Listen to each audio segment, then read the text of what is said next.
ชั่วโมงกว่าจะว่าครับแต่นังในชั่วโมงปลายนี่มันนังกว่าย่ามันเหมือนจึงรับสิ่งอยู่นะทำที่ไหนเย็นแซ่บที่ไหนก็ในพอมันรับสิ่งเย็นแซ่บที่นั้นมันมีเสียงลาดว่าย้อนอินแลย้อนอินแลย้อนอินแลเสียงจึงในป่อมาเนี่ยครับว่าจะให้ถือเนี่ยครับว่ามันเป็นสมาธิเมนั่นนะวิปัสสนานี่ไม่มีนะมันวิปัสสนานี่ไม่มีนะมันไม่เย็นนะมันบริผลมันไปเย็นด้วยให้มันเป็นสมาธิเมเอาเปลี่ยนเมเอาอันเอาอย่างเราทำนั่นนะหลวงพ่อว่าที่มันไปเงียบเหมือนอยู่ในถ้ำแล้วไปได้ยินเสียงนั้นเป็นเพราะสมาธิมาเลยสมาธิทำให้เป็นมาก็นั่งกันหน้าตรงนี้ก็ได้ตรงนี้มาเพราะสมาธิทำให้เป็นเมื่อพิจารณาแล้วเนี่ยวิปัสสนาเนี่ยมันเป็นอนิมิตตังไม่มีนิมิตไม่มีเสียงไม่มีรูปร่างปรากฏขึ้นมาโดยไม่รู้ที่เนาะไม่มีเสียงกระซิบไม่มีรูปภาพวิปัสสนามันจะเห็นแต่ความจริงความรู้สึกต่างๆชัดเจนถ้าเห็นเป็นนิมิตเป็นเสียงกระซิบเป็นอะไรต่างๆเหล่านี้เป็นเพราะอำนาจสมาธิหลวงพ่อก็ถามว่าโยมทำสมาธิแบบไหนอยู่หลวงพ่อถามโยมพิจารณาอย่างไรภาวนาอย่างไรภาวนาพุทโธเนี่ย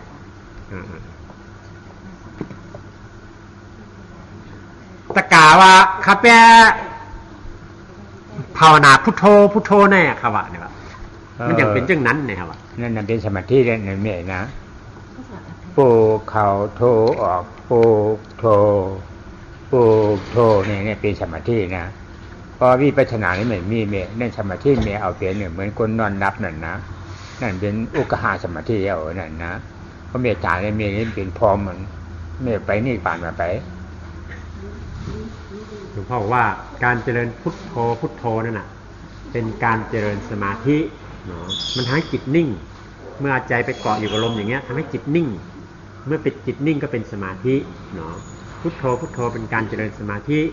เมื่อมันนิ่งเงียบไปอย่างนั้นนะเหมือนเข้าถ้ำเหมือนอะไรต่างๆนั้นเป็นผลของสมาธิ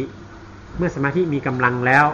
มันก็เกิดเป็นนิมิตต่างๆขึ้นมาเรียกว่าอุคหานิมิตเนาะ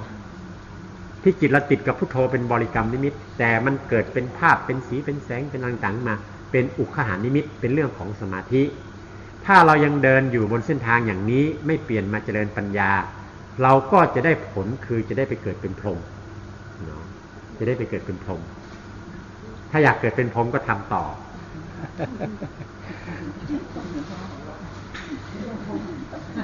จิตเข้าสู่ภวังค์เป็นยังไงเจอการลงอยู่ในผ้าหวนในมันเป็นจี้หือไหนครับวะสมาธิไว้อย่าเป็นอย่างมันก็เป็นสมาธิชนิดหนึ่งเท่านั้นเองความที่จิตมันเงียบจากทุกสิ่งทุกอย่างนั้นเรียกว่าเข้าภวังค์เนาะเรียกอัปปนาฌานก็เรียกฌานก็เรียกภวังค์ก็เรียก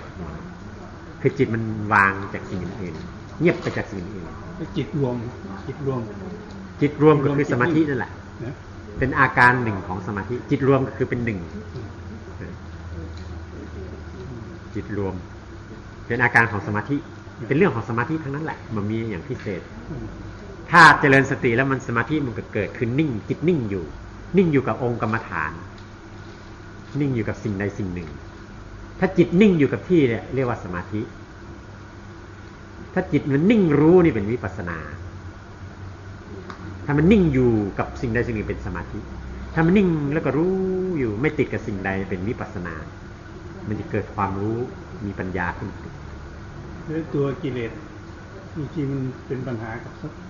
กับจิตนี่มันเป็นเพราะอะไรกิเลสอันมันมาเป็นปัญหายุ่งยากนะเจอในมันเป็นย้อนอีสังเนี่ยครับว่ากิเลสนี่จะมีมีอารมณ์เพราะอารมณ์เกิดขึ้นก็กิเลสเกิดอารมณ์ไม่มีอารมณ์เป็นเหตุกิเลสเป็นผลกิเลสขึ้นเป็นเหตุทุกข์ขึ้นเป็นผลนี่ที่มีกิเลสเพราะมีอารมณ์ถ้าไม่มีอารมณ์กิเลสไม่เกิดเมื่อกิเลสเกิดแล้วความทุกข์ก็เป็นผลที่สุดเมื่อมีกิเลสเกิดขึ้นความทุกข์จะเป็นผลให้รับต้องมีอารมณ์ก่อน มีอารมณ์ถึงมีกิเลส มันตัวนี้มันทำให้เกิดทุกข์ อารมณ์เป็นเหตุกิเลส กิเลสเป็นเหตุทุกข์เพราะฉะนั้นถ้าเราจะบอกว่าอารมณ์เนี่ยเป็นเหตุทุกข์ก็ได้แต่เราสาวต่อไปอีกสิว่าอารมณ์นี่มาจากไหนเราถามต่อไหมก็ในอายุในมันลุกกันแล้วมาเนี่ยครับว่าเรื่องพิพัฒนาเนี่ยนะพัฒนาเวนาตัณหานี่สามตัวไปรู้เพราะพัฒนาเกิดเนี่ยเจ้าคู่สัมมัตตาใช้เลยตั้งห่างทั้งอันเฉียวเนี่ยธรรมะเกิดกันเกิดขึ้นมาห่างเจ้าคู่วิญญาณเกิดเจ้าคู่วิญญาณเกิดแล้วสัมปติสร้างเกิดสัมปติสร้างเกิดแล้วนี่ก็มโนวิญญาณเกิดเนี่ยเขาเกิดขึ้นจำกันนั่นในพัฒนาก็พวกพัฒนาก็เวทนาพัฒนาเวทนาก็ตัณหาเนี่ยเกิดเป็นกิเลสเดียวตัณหานั่นอารมณ์มาจากผัสสะมีการกระทบของทวารทั้ง6ตาหูจมูกลิ้นกายใจเมื่อมันกระทบปั๊บแล้วผัสสะเกิดเวทนาก็เกิดเวทนาเกิดตัณหาก็เกิดเนาะเพราะฉะนั้นอารมณ์ที่ว่านี่มาจากผัสสะมีจากมาการกระทบเช่นประสาทตากระทบกับรูปมันจะรู้ขึ้นที่สมองเป็นวิญญาณธาตุจากนั้นเมื่อมันรู้ขึ้นที่สมองแล้วมันจะไปแปลที่ใจเรียกว่ามโนวิญญาณธาตุใจรู้เมื่อมันแปลที่ใจแล้วเกิดเป็นความรู้สึกขึ้นมาเป็นเวทนาขึ้นมาเมื่อเวทนาเกิดขึ้นมาอย่างนั้นแล้วอันเนี้ยเป็นตัวการ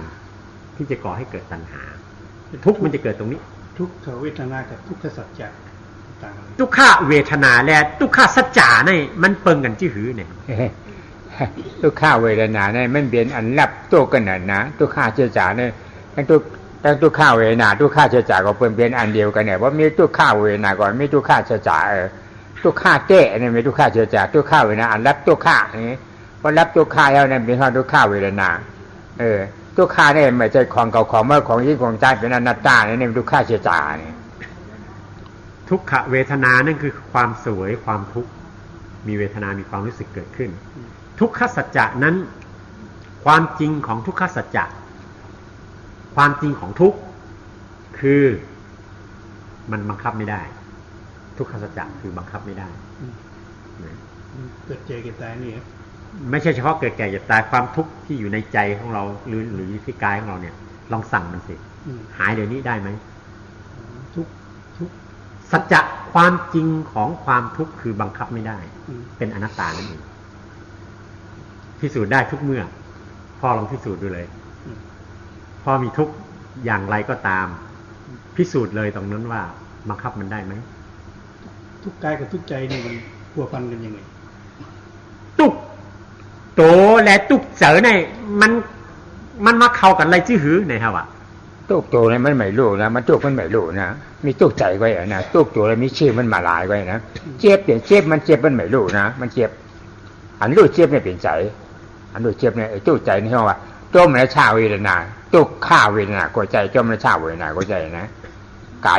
เจ็บจากตุกข้าเวทนาเนี่ยกายที่การตุกข้าเจ็บมันเจ็บมันไม่รู้นะเจ็บก็เลยเจ็บมันไม่รู้อันรู้เจ็บเนี่ยเป็นจมในชาเวทนาทุกขเวทนาเนาะอะไรนะตะกี้ถามว่าไงทุกกายกับทุกใจทุกกายเนี่ยมีชื่อเรียกเฉยๆเพราะกายมันไม่รู้กายมันไม่รู้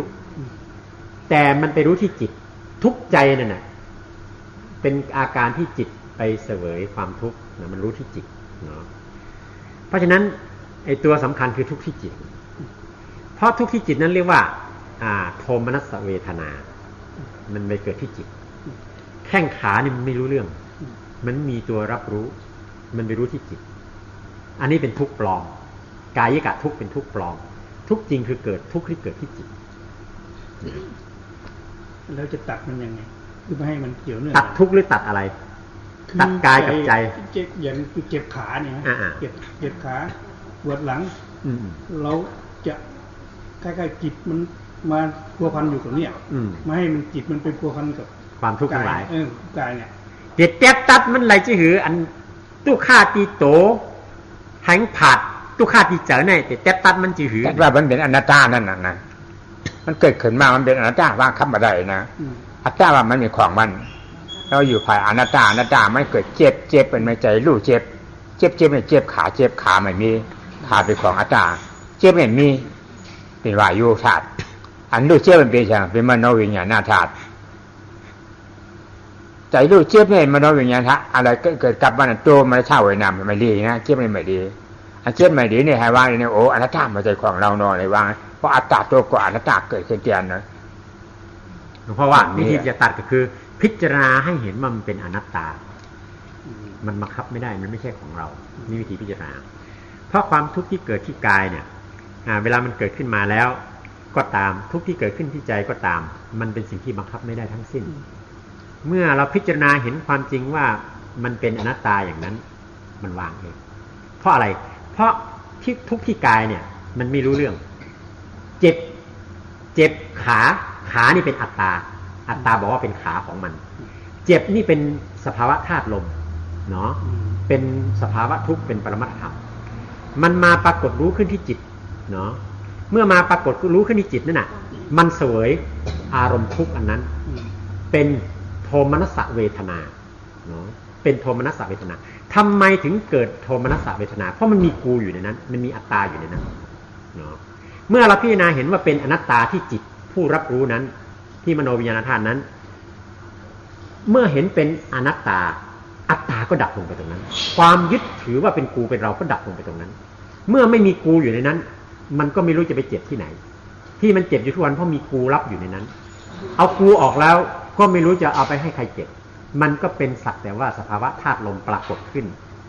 ไม่มีใครไม่มีผู้รับเหมือนตบมือข้างเดียวคิดกับจำนะว่นแหลดตองเบิ่งกันที่หือเนี่ยครับว่นเนี่ยมันนี่นะให้เข้าใจได้ว่นเนี่ยมันเป็นปัญญานะตองเนี่ยมันเป็นสัญญามันเป็นสัญญามันเป็นของปัญญาอันตองเนี่ยอันมุบันพิจารณาเนี่ยมันเป็นของปัญญาเป็นของปรมาสนะไม่เหมือนกันนะ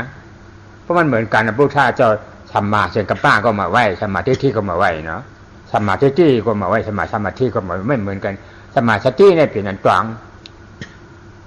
เจ็บหนอเนี่ยอันจังมันหน่วยเจ็บหนอเป็นสมาธิเนาะนี่จะเป็นของปัญญาเป็นธรรมชาติเจ็บเกิดขึ้นมาอันดูเจ็บเห็นเจ็บเนี่ยเป็นสมาธิที่เห็นเจ็บมันเปลี่ยนเจ็บเป็นอนัตตามันไม่รู้นะมันเห็นสภาวะเจ็บเนี่ยมันก็มันไม่รู้เป็นอนัตตาธรรมชาติก็ไม่เอาบอกว่านะพิจารณาว่าโอ้อนัตตาไม่ใช่ของเราเนี่ยสองตัวเนี่ยเป็นปัญญานี่กายกับสมองเนี่ยมันเอาทำงานร่วมกันเป็นกายเอาข้อนั้นก่อนเอาข้อเมื่อกี้ก่อนตอบข้อเมื่อกี้ก่อนดีกว่านะเข้าใจคนอื่นจะได้ฟังจำกับคิดเนาะคนละอันกันคิดตัวนี้เป็นการพิจารณาการนึกคิดมีสองอย่างอันหนึ่งเป็นบัญญัติอันหนึ่งเป็นปรมัตถ์ปรุงแต่งใช่ไหมอันที่ปรุงแต่งคิดปรุงแต่งนี่เป็นบัญญัติแต่ถ้ามันพิจารณารู้อะไรต่อมีอะไรอย่างเช่นว่ารู้ว่าอ๋อเจ็บนี่เป็นอนัตตาเนี่ยมันพิจารณาว่ามันเป็นอนัตตานี่เป็นปรมัตถ์เนาะเป็นปรมัตถ์รู้มันบังคับไม่ได้รู้ขึ้นมาที่จิตแต่สัญญานี่เป็นความจำหมายเฉยๆเนาะเมื่อสิ่งต่างๆเกิดขึ้นแล้วมันจะจำหมายไว้ในสัญญาไม่ใช่แต่ตัวปัญญานี่คืออะไรปัญญานั้นมันมีอยู่2ตัวปัญญาเจตสิกมี2ตัวคือตัวที่ไปเห็นเช่นเจ็บเกิดขึ้นมันไปเห็นเจ็บนี่เป็นสัมมาทิฏฐิเห็นความจริงคือเห็นความเจ็บปัญญาอีกตัวหนึ่งจะทำหน้าที่ชี้บอกคือพิจารณาบอกว่าเจ็บเนี่ยบังคับไม่ได้มันเป็นอนัตตาถ้าจะว่าไปนี่คือสัมมาสังกัปปะพอมันชี้บอกอย่างนี้เนี่ยตัวสัมมาทิฏฐิเนี่ยมันไม่รู้มันมีหน้าที่ดูอย่างเดียวแต่พอสัมมาสังกัปปะชี้บอกว่าเนี่ยอนัตตามันรู้ขึ้นมาทันทีอ๋อบังคับไม่ได้ตรงนี้เป็นสัมมาทิฏฐิเต็มร้อยเห็นเป็นอนัตตาในสัมมาทิฏฐิเต็มร้อยนี่คือปัญญา3อย่างสัญญาปัญญาคิดนึกเนาะที่เป็นอะไรที่ว่าเมื่อกี้ตัวคิดตัวนึกคิดนึกนี่มันเป็นเรื่องของสังขารปรุงแต่งเป็นเรื่องของสมองหรือเปล่าเป็นเรื่องของสมองทำงานโดยเอาสัญญาเก่าน้มาปรุงใหม่เอาเก่ากับใหม่มาปรุงกันเอากูเป็นตัวปรุงเอาอารมณ์นั่นเป็นผลของการปรุง จิตกับเจตสิกมันเป็นไง เจ้าและเจตสิกเนี่ยมันเป็นจื่อหือเนี่ยครับสายเนี่ยใจเนี่ยมันเป็นอันบนหูนั่นน่ะเกิดขึ้นมาอันหูนั่นนะเป็นใจอันหูนั่นเจตสิกเนี่ยมันกับเหตุการณ์บรรทายจิตใจหูมันมีควรใจนั่นเป็นก็เหมือนนั่งเช่งในกลางนั้นปลูกเกนี่เป็นเจตสิกนะปลูกบานนั่นเช่นคนปลูกบานนั่นเป็นควรใจนั่นเป็นใจแล้วเนี่ยเฮ็ดนี่แหละถามนี่นี่เป็นเจตสิกนะอันถามมันเป็นใจอันหายถามนั่นเป็นเจตสิกจิตเป็นผู้รู้เจตสิกเป็นผู้สั่งใจให้ทำสิ่งต่างๆอย่างเช่นเวทนาเจตสิกสั่งใจให้ยินดียินร้ายสมนัตโทมนัตอย่างนี้เป็นต้นเนาะจิตนี่รู้เฉยๆแต่เจตสิกนี่สั่งใจให้เป็นนั่นเป็นนี่แปลโดยสรุปให้เป็นทุกข์เป็นสุขนี้เป็นทุกข์เป็นสุขเป็นดีเป็นชั่วเป็นอะไรต่างๆไม่ทุกข์ไม่สุขนี่มันนั่นแหละไอ้นี่คือเจตสิกครับเป็นผู้สั่งใจหนาวร้อนนี่นะกัดไม้เนี่ยเป็นเจตสิกขาเนี่ยวะกัดไม้เป็นธาตุไฟร้อนหนาวเป็นธาตุไฟอันรู้ร้อนหนาวนั่นเป็นใจอันให้ร้อนหนาวนั่นเป็นเจตสิกที่รู้ร้อนหนาวเป็นจิตที่ทำให้มันร้อนมันหนาวเป็นเจตสิกคือมันใกล้กันใกล้กันเหมือนไฟกับแสงไฟ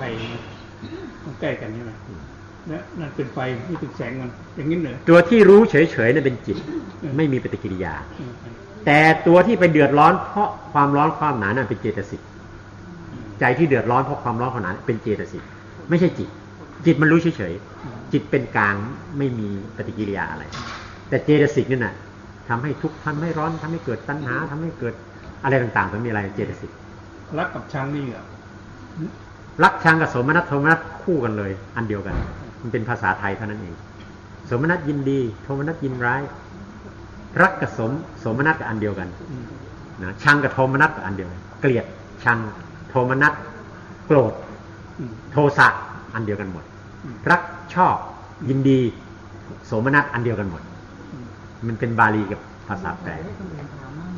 ครับไม่เป็นไรไม่อะไรมีเวลาถามก็ได้ประโยชน์ถามดีถามจะได้รู้คนอื่นก็จะได้ฟังมีใครอยากถามอะไรเชิญนะครับนี่สนทนาก่อนเดี๋ยวหมู่คณะพร้อมแล้วก็จะได้ฟังสรุปคำสอนที่หลวงพ่อสอน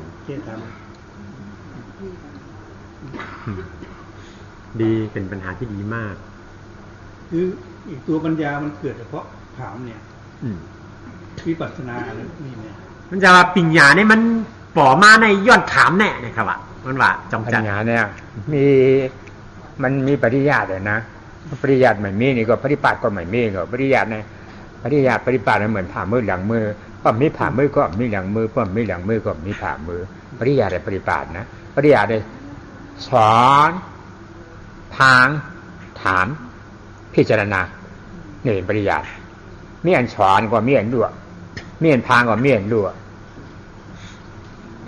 เมียนถามก็เมียนด้วยมีการพิจารณาโดยก็เมียนด้วยนี่พิจารณาในปริยัติที่นั้นปริยัติเนี่ยเกิดเนี่ยปัญญาในห้องปัญญาปริยัติชุดธรรมญาณมาชุดธรรมญาณเกิดมาปฏิญาณนี่ครับถามงานมันถามงานสมาธิที่รู้สมาธิกับพิจารณาเนี่ยถามงานเป็นปฏิปัญญาเนี่ยปฏิปัญญาเกิดแล้วเนี่ยปฏิเวทญาณเกิดมากเกิดขึ้นมาตัดกิเลสมากการเกิดขึ้นมาตัดกิเลสแล้วเนี่ยเป็นโพญาณเกิดขึ้นเนี่ยเป็นปฏิเวทญาณปัญญามี3อย่างปัญญาในภาคทฤษฎีเรียกว่าปริยัติปัญญาเนาะปริยัติปัญญามีเกิดขึ้นได้อย่างไรเกิดจากการศึกษาได้อย่างไรโดยการฟังถามคิดพิจารณาเมื่อฟังก็เกิดปัญญานะเมื่อถามก็เกิดปัญญาเมื่อคิดพิจารณาก็เกิดปัญญาแต่อันนี้เป็นปริยัติปัญญาเมื่อปริยัติปัญญามันถูกต้องแล้วการปฏิบัติมันก็จะถูกต้องขึ้นมาเรียกว่าปฏิบัติปัญญาลงมือปฏิบัติไปนั่งหลับตาไปอ๋อเจ็บเป็นอย่างนี้อ๋อมันเป็นอนิจจังเป็นทุกขังเป็นอนัตตามันเป็นอย่างนี้บังคับอะไรอันนี้เป็นปฏิปัญญา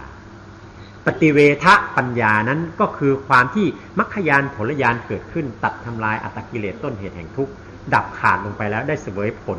คือนิโรธะหรือสภาวะนิพพานแล้วอันนั้นเป็นปฏิเวทปัญญาอันนั้นรู้ที่จิตไม่มีความคิดปฏิเวทเกิดที่จิตอย่างเดียวปฏินี่มีทั้งบัญญัติและปรมัตถ์ร่วมกันปริยัตินี่มีบัญญัติล้วนๆเนาะปริยัตินี่เป็นเรื่องบัญญัติเรื่องเอาสมมุติทั้งหลายมาพูดกันถ้าภาษาใจมันไม่มีคำพูดนั่นคือปฏิเวทหรืออะไรเรียกว่าอะไรภาษาใจเป็นปรมัตถ์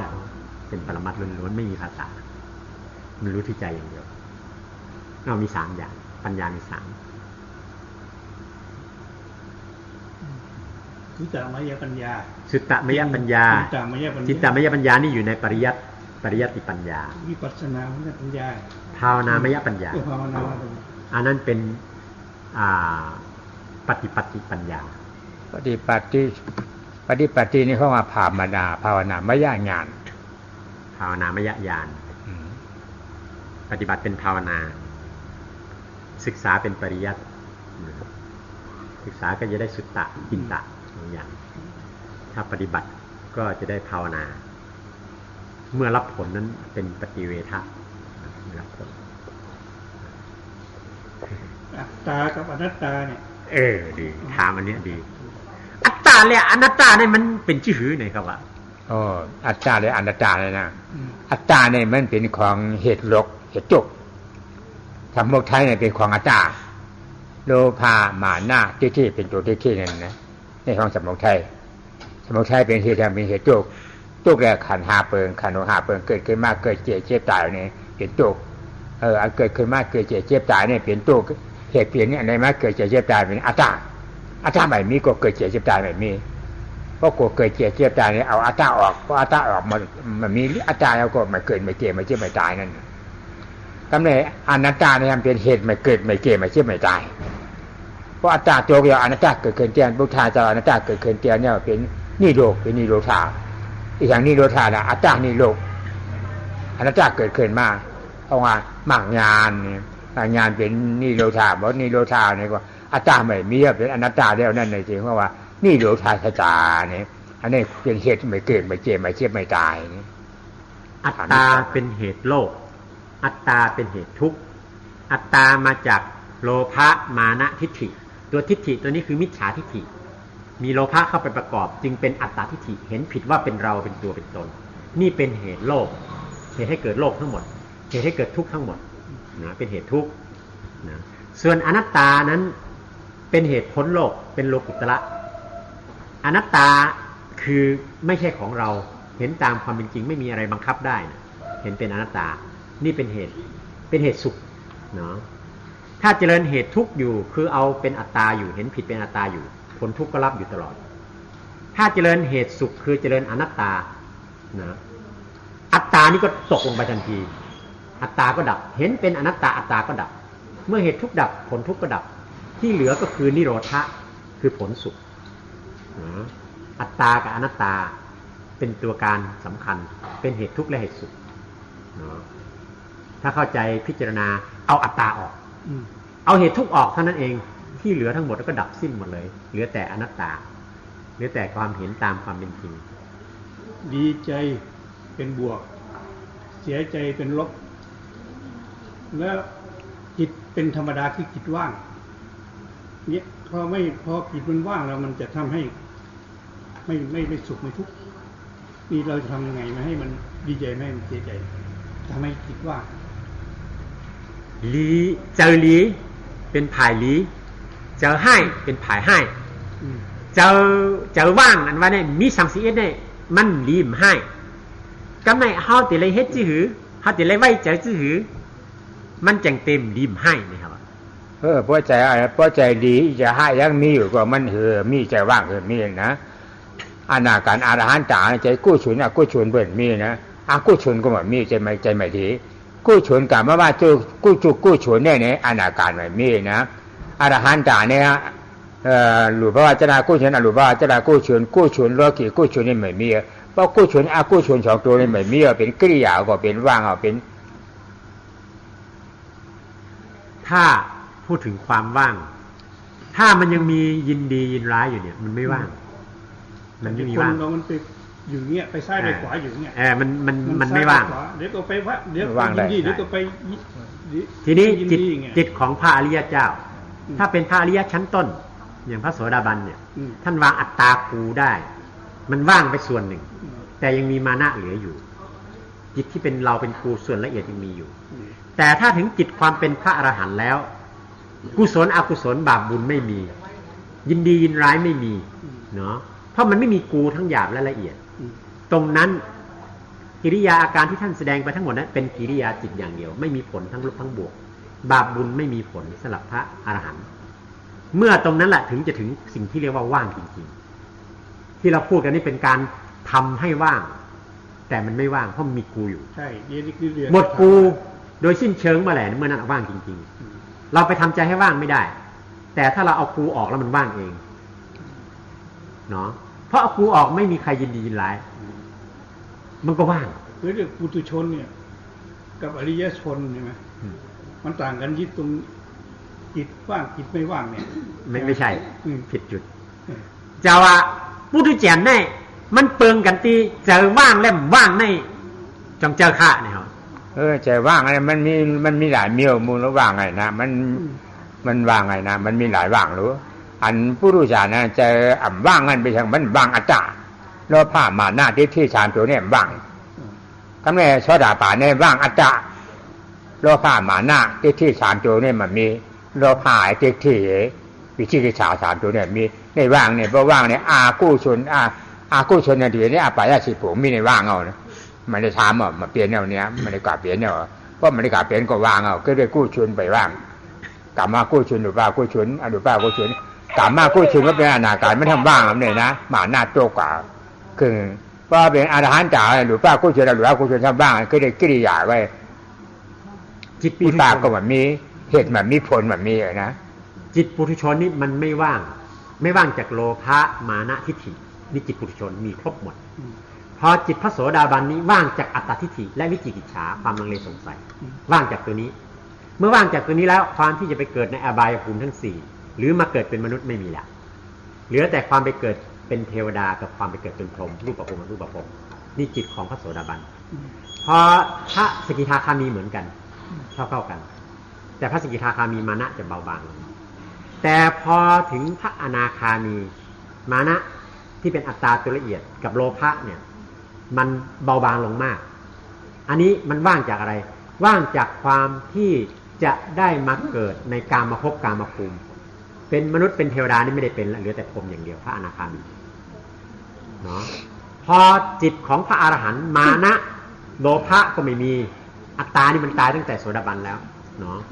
หมดจากโลภะมานะทิฏฐิทั้งหมดไม่มีว่างจากความมีมานะอัตตะมานะทิฏฐินี้จิตของพระอรหันต์จึงเป็นจิตที่ว่างโดยสิ้นเชิงจากกิเลสตัณหาทั้งปวงเมื่อมันว่างอย่างนั้นแล้วก็ว่างจากความที่จะไปเวียนว่ายตายเกิดในภพภูมิทั้งหมดทั้งกามภพรูปภพอรูปภพทั้งมนุษย์เทวดาพรหม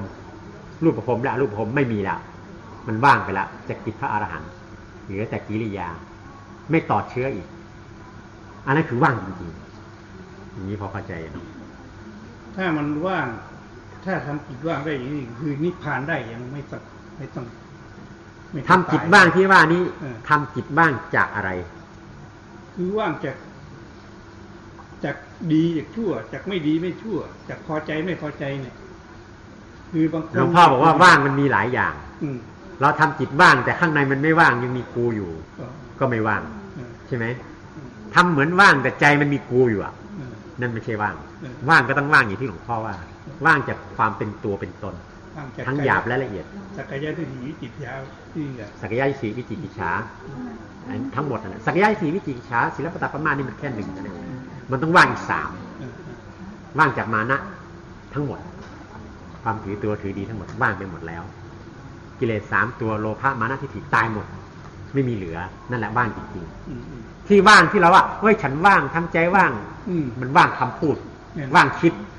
แต่ความจริงมันไม่ว่างถ้าอยากทดสอบว่าว่างจริงๆลองให้ใครมาด่าดิคือปุถุชนมัน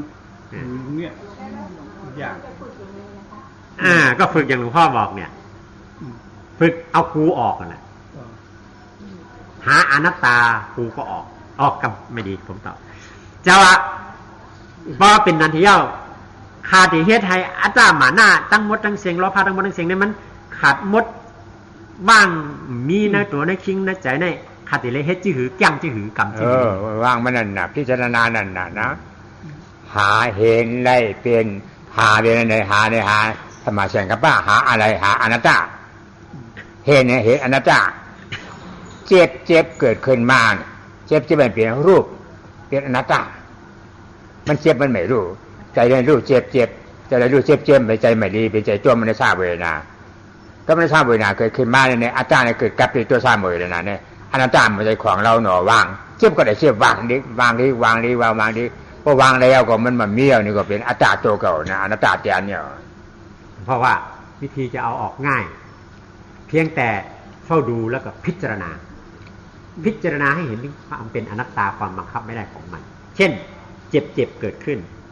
เจ็บเกิดขึ้นนี่เป็นสภาวะรูปแต่ผู้ที่รู้เจ็บนี่คือใจคือจิตเนาะ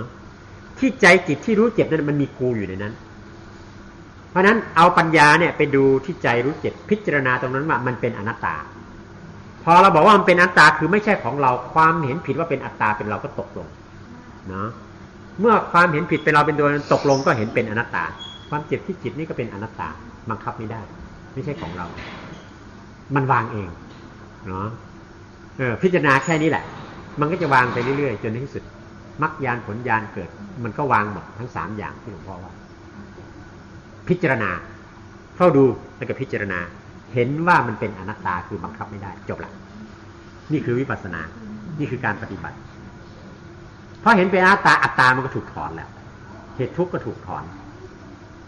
อัตตามานะถูกถอนเลยถ้าเห็นเป็นอนัตตาถ้ายังเห็นเป็นเรามันก็ยินดียินร้ายอยู่ตลอดเห็นไม่ใช่เรามันไม่เดือดร้อนอะไร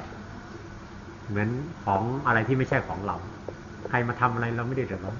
แต่ถ้าบอกว่านี่ของเราเท่านั้นเองแตะนิดเดียวปุ้ม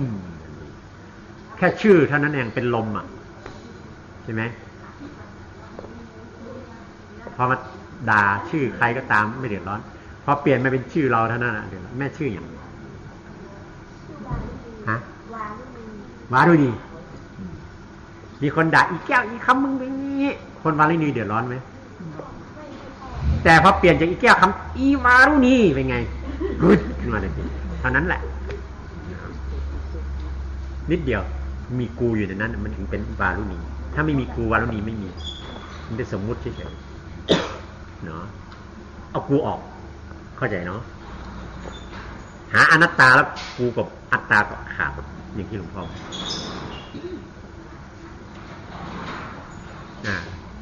เชิญถามต่อเชิญถามพร้อมแล้วเนาะ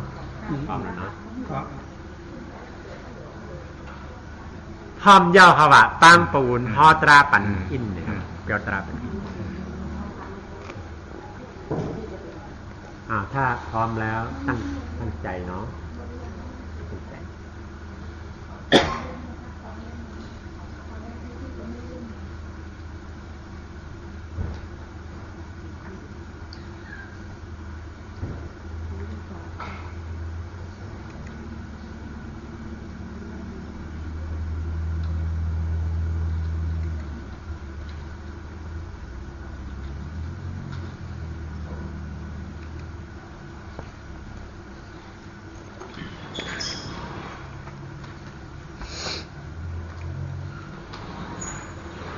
เขามาเกิดเป็นคนเนี่ยมีไว้ต่างกา3เจนเนี่ยต่างกา4เจนเนี่ยนะต่างไปเขาจะได้ไปเนี่ยทั้งนานเนี่ยมีหลายเจนน่ะเนี่ยหนึ่งเดกาอภัยสิภูมิในเจนหนึ่งเนี่ย2เดขึ้นเกิดเป็นกวนเจนหนึ่งเนี่ย3เดขึ้นเกิดเป็นพีเจนหนึ่ง4เกิดเป็นช้างเจนหนึ่งเนี่ยในต่าง4เจนเนี่ยเกิดกึกกับจับกวนมากูจ๋าจัดกับไอ้กวนทั้งหมดทั้งพิษอันมีอยู่ในกรรมผ่าโลกาเนี่ยใจอยู่ตรงจาง4เชนที่กับเงียบมาสิปองพอมาเกิดเปลี่ยนกวนอันว่าปุกชาผาฉายแล้วนั่นเนี่ยที่เรียกหมดใจต่างๆอันว่ามากญาณโผญาณนี่ป่านก็เรียนมากญาณผลญาณวันนั้นทำเรียนหมดไปที่ต่างๆกันนี่ป่านก็เรียนเปลี่ยน5เชนพ พ่อบอกว่าเรามาเกิดเป็นคนเป็นมนุษย์เนี่ยมันมีทางเดินของมนุษย์ของสัตว์โลกทั้งหลายนี่อยู่กี่เส้นทางหลวงพ่อบอกว่ามีอยู่4เส้นทางอันที่1คือความไปเกิดในอบายภูมิทั้ง4เป็นเปรตอสุรกายสัตว์นรกสัตว์เดรัจฉานเพราะทำความชั่วทำบาปอันที่2ความได้มาเกิดเป็นคนอันที่3ความได้ไปเกิดเป็นเทวดาอันที่4ความได้ไปเกิดเป็นพรหมเนาะอันนี้ว่าโดยย่อๆอันนี้เป็นเรื่องของโลกแต่เมื่อไร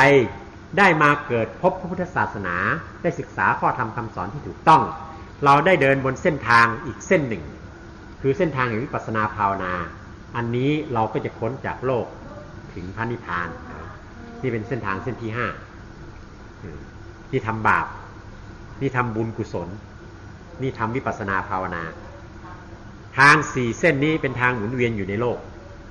ทางเส้นที่5ที่พระพุทธเจ้าค้นพบนี่เป็นทางพ้นออกจากโลกเมื่ออะไรเราพบพุทธศาสนาคือพบทางวิปัสสนาวิธีปฏิบัติวิปัสสนาพบบาปทำผิดศีลพบเรื่องทานและศีลพบเรื่องสมถะเรื่องสมาธิต่างๆนั่นยังไม่พบทางพ้นโลกเมื่อไรมาพบคำสอนเรื่องพิจารณาวิปัสสนาภาวนาเนี่ยเมื่อนั้นพบทางพ้นออกจากโลกกาเปลี่ยนกวนอันมามีอยู่เนื้อกำผ่านโลกาทางหมดทางปิดกวนกูเจ้าคือนะมีอยู่เนื้อโลกาหลวงเนี่ยไหนต่างกานั่นมีอยู่เนื้อโลกาเนี่ยไปอยู่เนื้อ4เชียนนั่นดีๆเกิดนะ4เชียนนั่นเนี่ยที่เรากูจาเราเคยเกิดเปลี่ยนกวนมีสั่งเปลี่ยนเนี่ย1อภัย4ภูมิ2กวน3ผี4สัง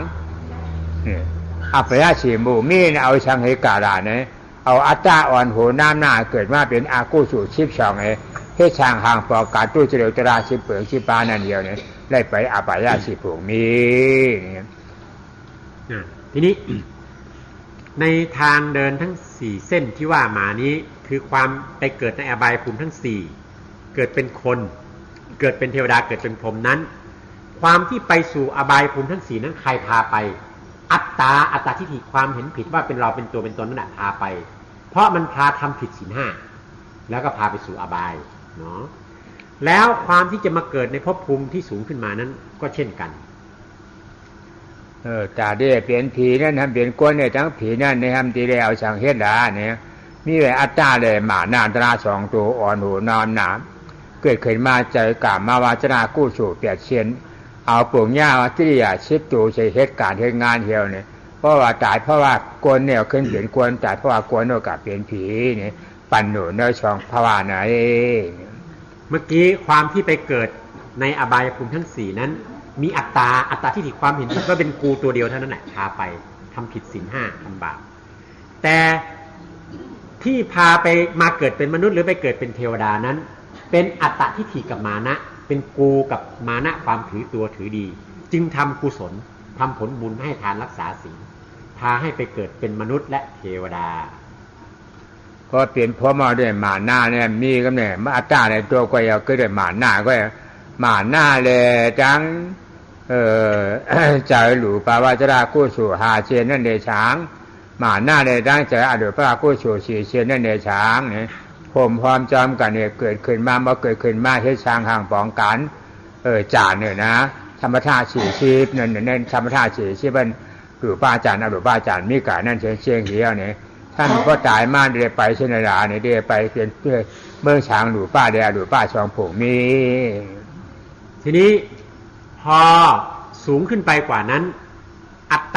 ตทิฏฐิเนี่ยมันเงียบไปมันหลับไปเหลือแต่มานะมาเจริญสมถกรรมฐานสมถภาวนาที่เป็นรูปฌานเรียกว่ารูปกุศลก็ไปเกิดเป็นรูปพรหมถ้าไปเจริญอรูปกุศลก็ไปเกิดเป็นอรูปพรหมตรงนี้มีมานะชัดเจนอยู่แต่อัตตานี่หลับไปเงียบไปเมื่อเป็นอริยะเมื่อไหร่อัตตาถึงจะขาดขึ้นไปสู่ความเป็นพรหมอย่างนี้มีมานะพาไปชั้นแห่งพรหมกาเปลี่ยนกวนเฮาดังหมดดังพี่ได้เพราะว่าพบชมญาศาสนาคำท้าเปลี่ยนเจ้าว่านั้นเด้มีไว้ตั้งไป4เชียนนี่ก็นะอำออกเลยได้4เชียนนี่เพราะว่าตั้งไปเชียนที่5นั่นก็ตั้ง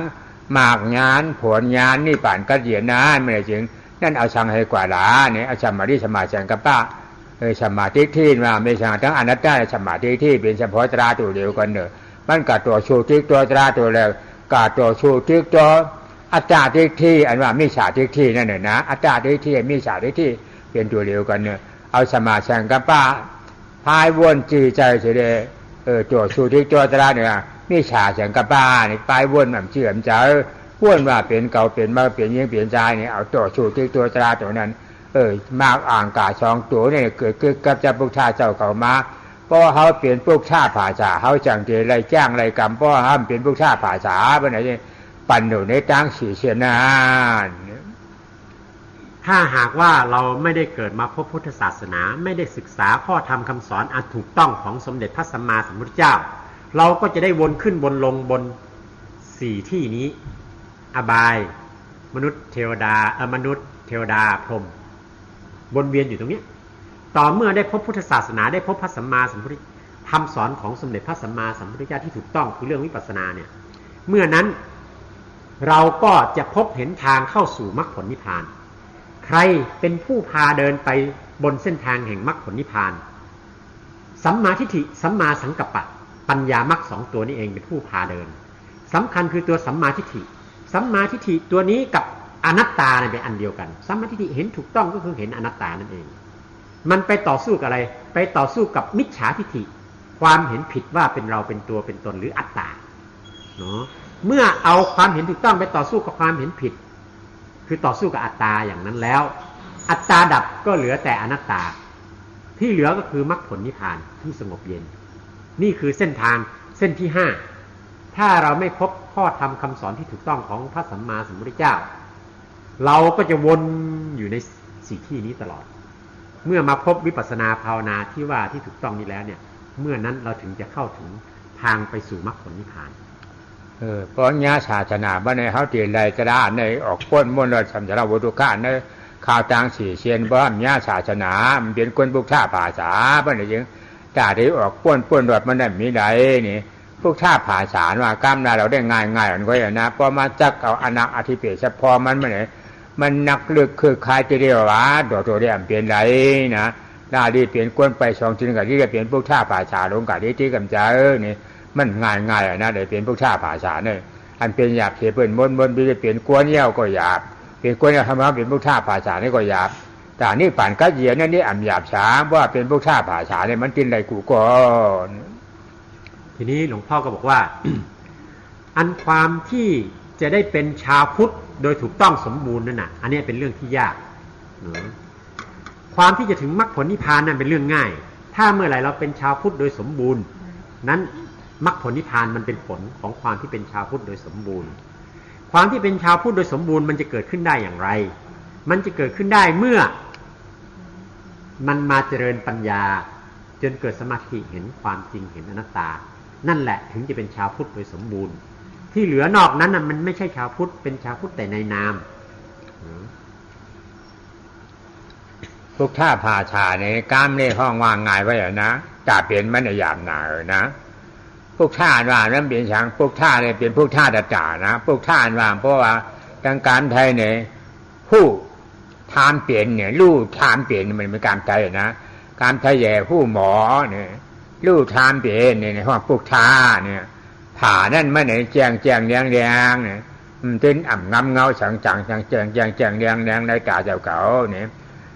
ฉานั้นทำในที่กระเย็นช้ำเป็นช้ำตาตาเฮ็ดไว้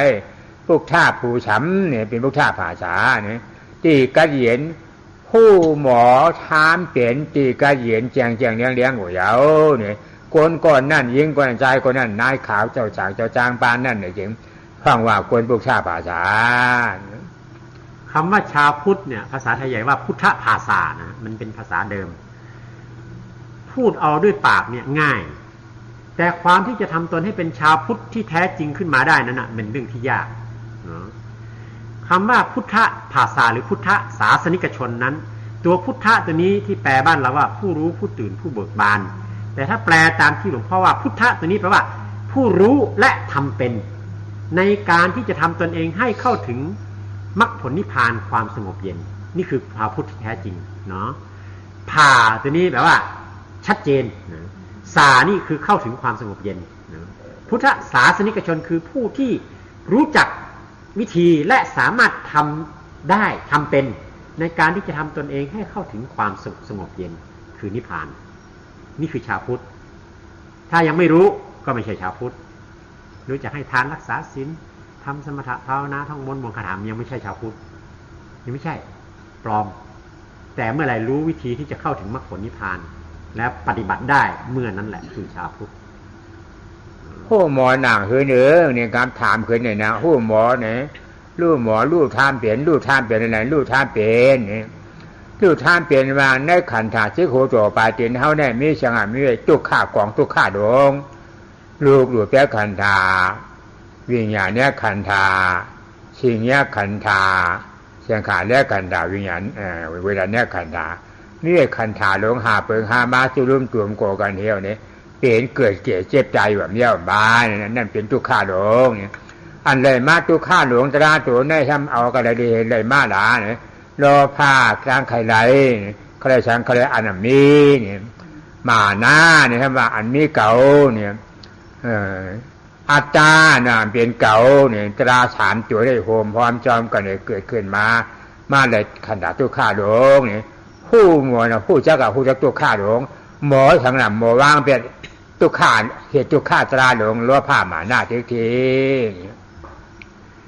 ความที่ว่าพุทธะแปลว่าผู้รู้นั้นแล้วก็ศาสนิกชนแปลว่าผู้ทำเป็นนั้นมันมาจากอะไรความว่ารู้นั้นคือรู้จักว่าขันธ์ห้ารูปนามกายใจนี่มันเป็นก้อนทุกกองทุกรูปเวทนาสัญญาสังขารวิญญาณการได้มาซึ่งขันธ์ห้าเนี่ยมันเป็นก้อนทุกกองทุกเนาะอะไรเป็นเหตุให้ได้มาซึ่งขันธ์ห้าอันนี้โลภะความอยากได้ในสิ่งที่มันไม่มีอยู่จริงมานะความถือตัวถือดีทิฏฐิคืออัตตทิฏฐิความเห็นผิดว่าเป็นเราเป็นตัวเป็นตนสามอย่างนี่แหละทำให้ได้มาซึ่งขันธ์ห้า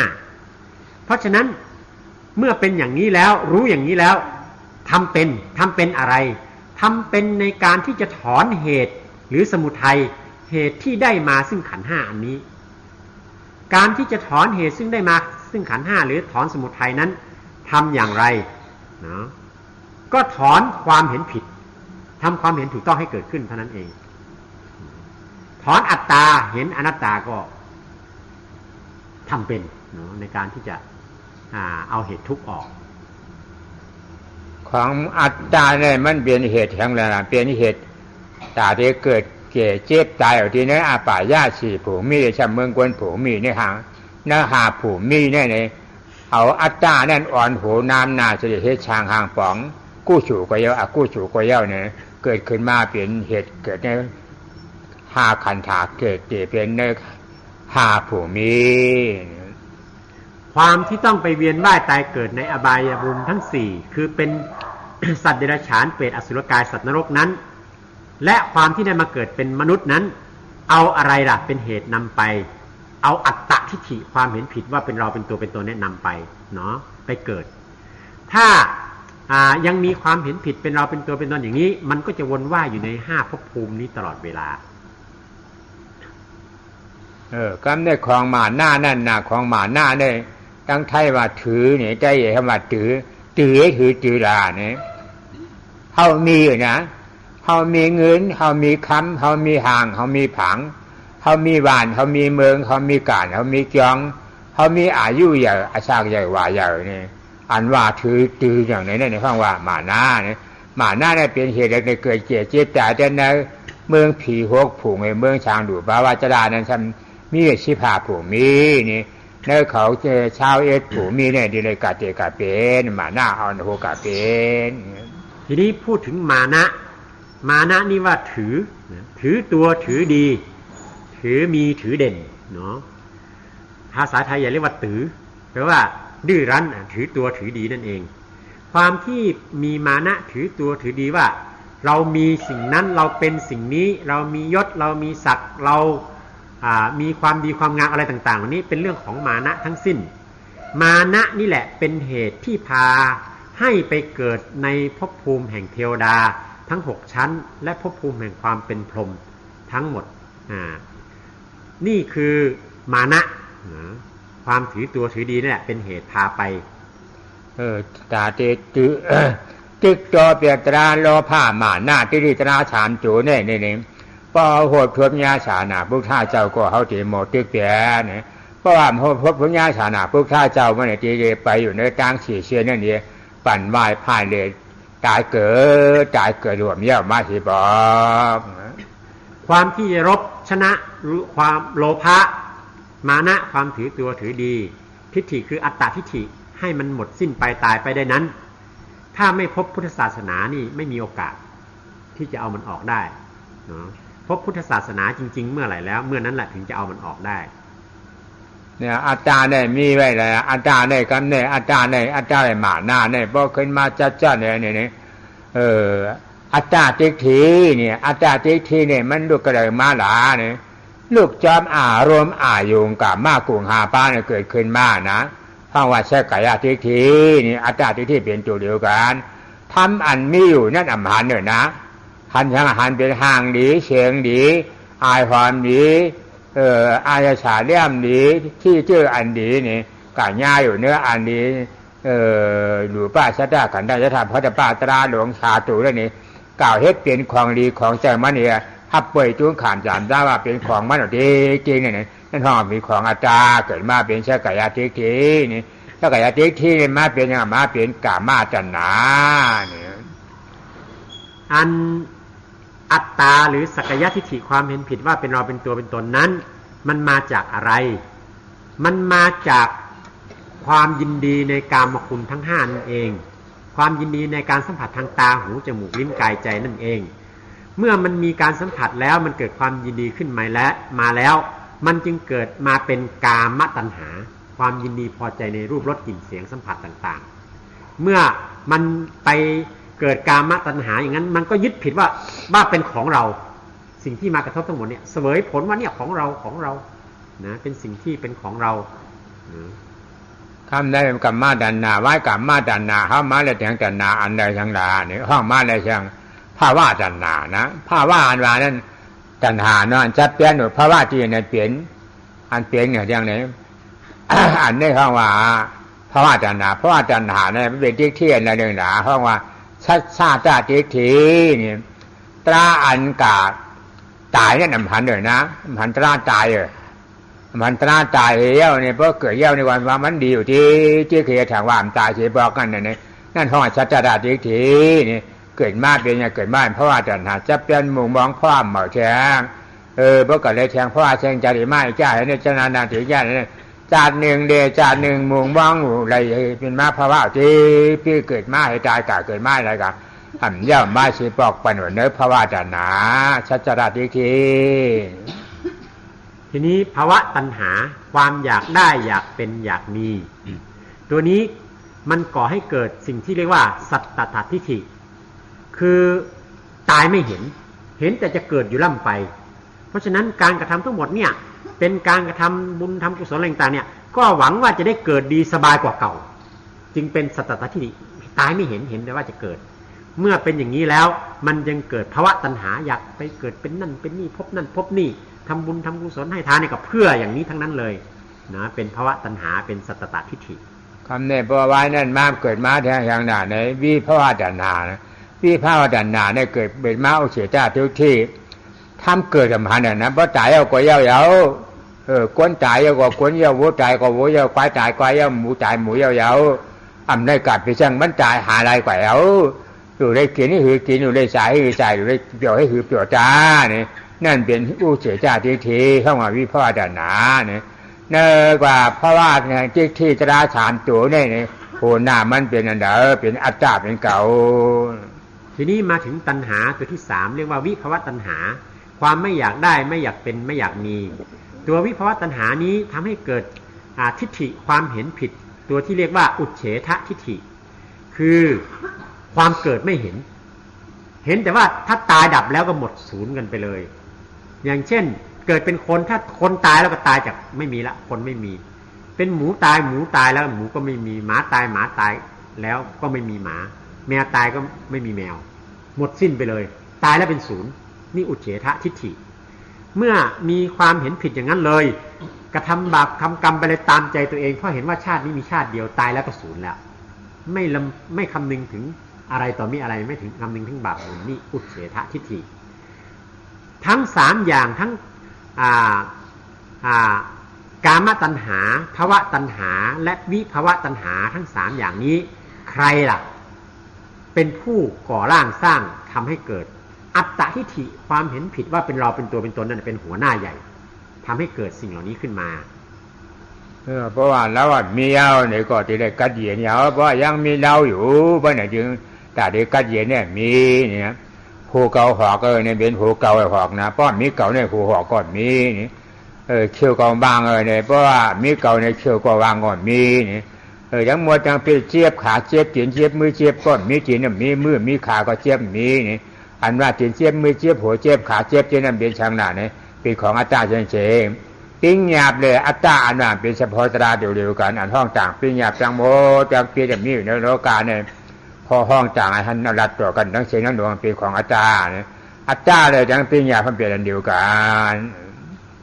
ถ้าหมดเราหมดกูหรือหมดอัตตาก็ถึงความสุขเย็นเพราะมันมีกูมีเราอยู่จึงบอกว่าหัวผมฉันงอกหนังฉันเหี่ยวนะฉันเจ็บนะขาฉันเจ็บ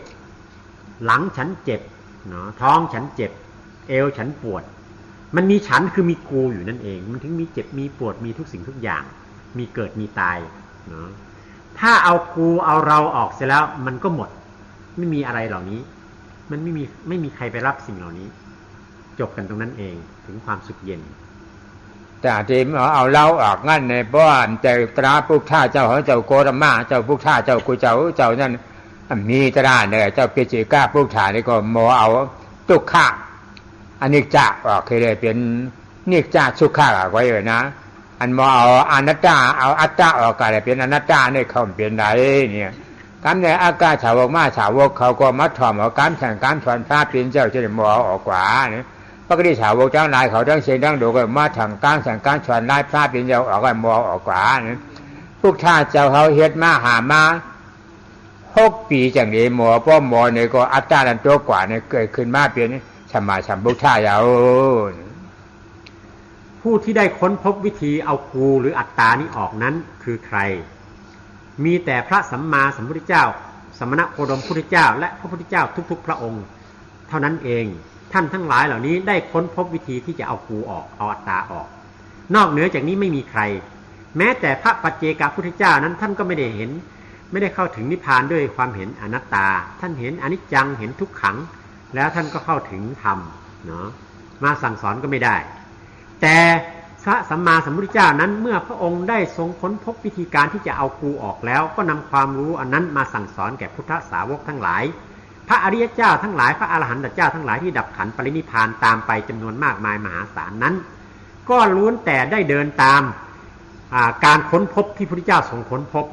คือการพบวิธีที่จะเอากูออกแต่ที่เอาโคออกกันที่ได้เอาเพราะเอาออกหลานนะที่เอาอนัตตาออกเงานะอนัตตาเนี่ยเป็นพระพุทธเจ้าพุทธเจ้ากูเจ้าขออันไปจิตขึ้นมาเนื้อกำผาได้ผู้หมอ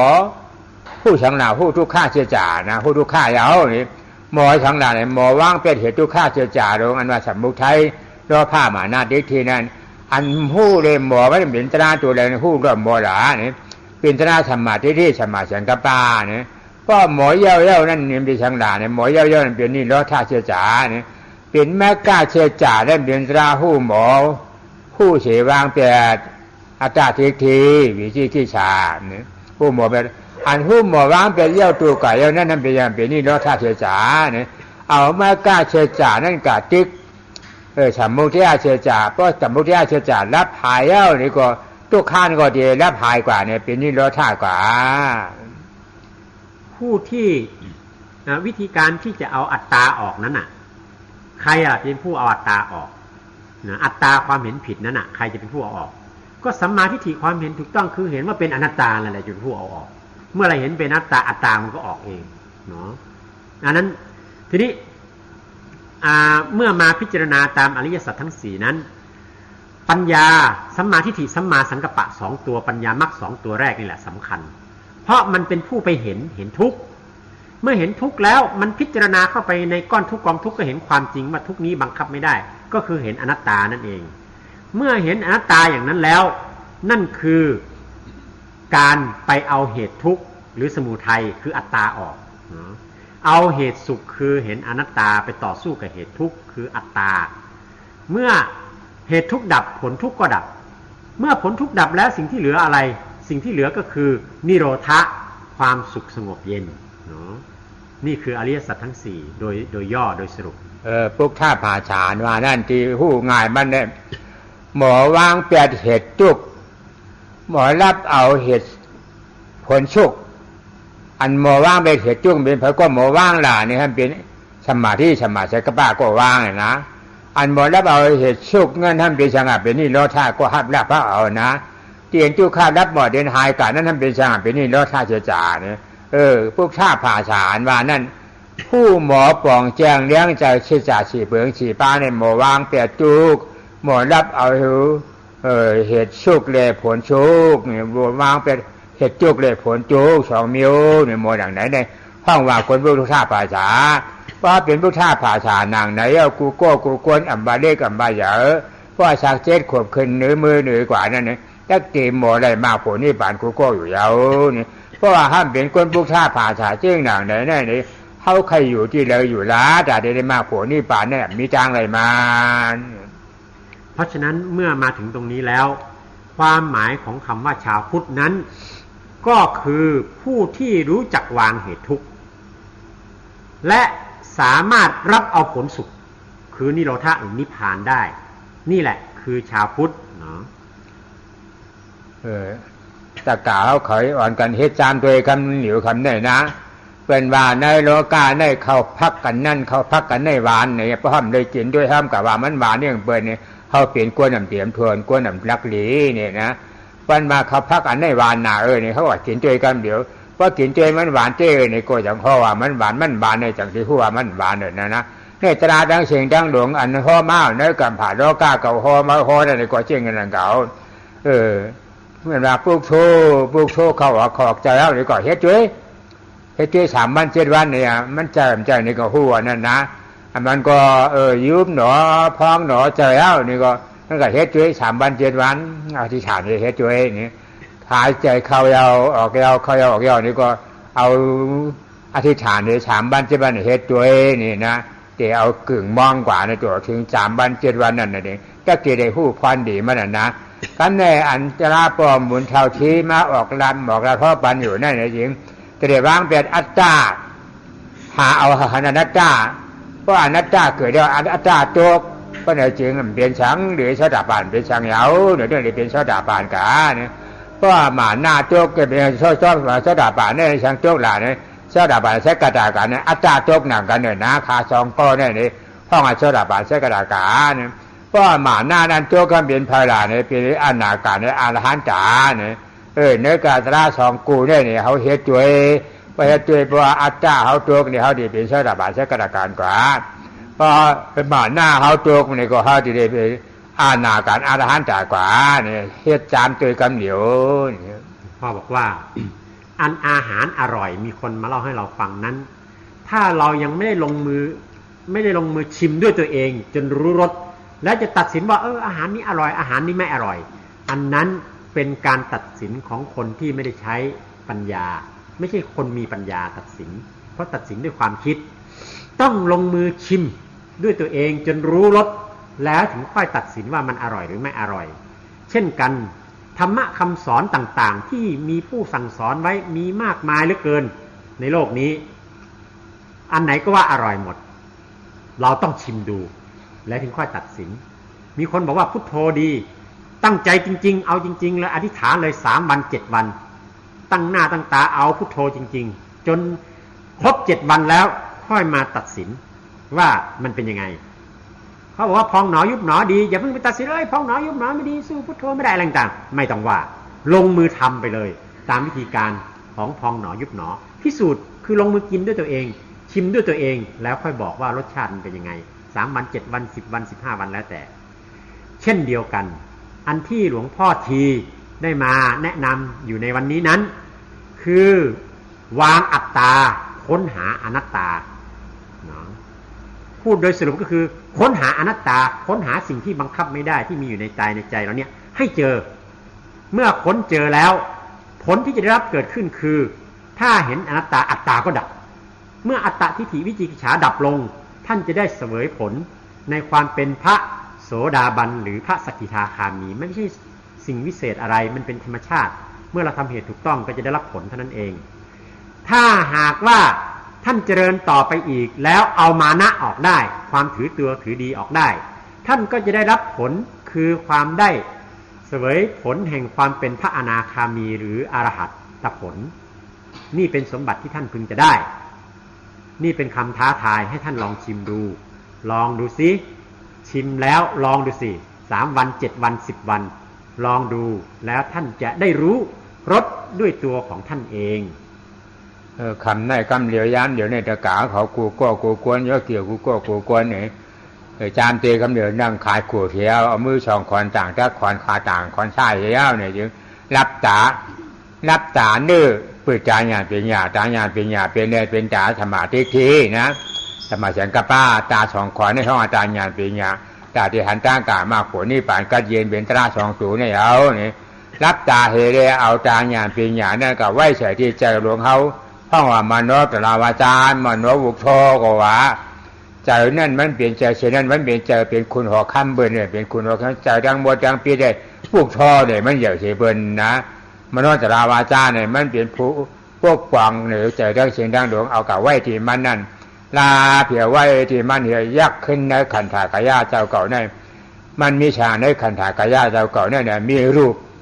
มีนามรูปปัญญาเป็นเนี่ยเจ็บแกนตรงตัวเนื้อฌานนักเมาหนาวร้อนช่องจะเกิดขึ้นมาเนี่ยเป็นรูปในขันเคยเกิดขึ้นมากันเนี่ยอันหูจักเจ็บจ้วงตัวนิสานหนาวร้อนนั้นทำเป็นอย่างเป็นน้ำเนี่ยเกิดขึ้นมาน้ำมันเพราะมันหูจักเจ็บทุกท่านเป็นน้ำจังเป็นน้ำตัวมันทราบเวทนาเนี่ยพอตัวมันทราบเวทนาเกิดได้เนี่ยอัตตานาทีเกิดได้เหมือนนั่นนะเอาสามมาแสงกับป้าได้เยี่ยมเยียกเสียว่าโอ้อนัตตาใจของเขาหลวงเจ็บมากก็เหอเจ็บก็ยาอนัตตาใจของเขาวางเป็นอัตตาที่หนาวขึ้นมากก็อ๋ออนัตตาเฉพาะหนอเนี่ยก็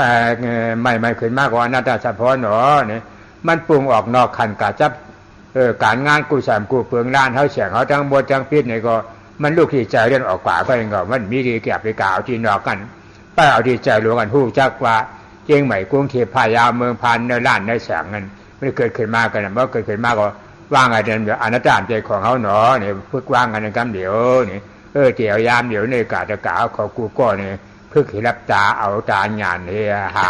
ให้ขันอนัตตาเฉพาะหลวงพ่อว่าถ้าอย่างนั้นแล้วขอญาติโยมทั้งหลายจงลงมือเดี๋ยวนี้เลยลงมือฝึกปฏิบัติตอนนี้เลยหลังจากฟังเทศนี้แล้วให้ทุกคนหลับตาเนื้อปิดตาเนื้อเปิดตาใจคือตาปัญญาตัวดูตัวเห็นคือสมาธิิกับปัญญาตัวพิจารณาสัมมาสังกัปปะเปิดมันขึ้นมาเมื่อเปิดมันขึ้นมาแล้วให้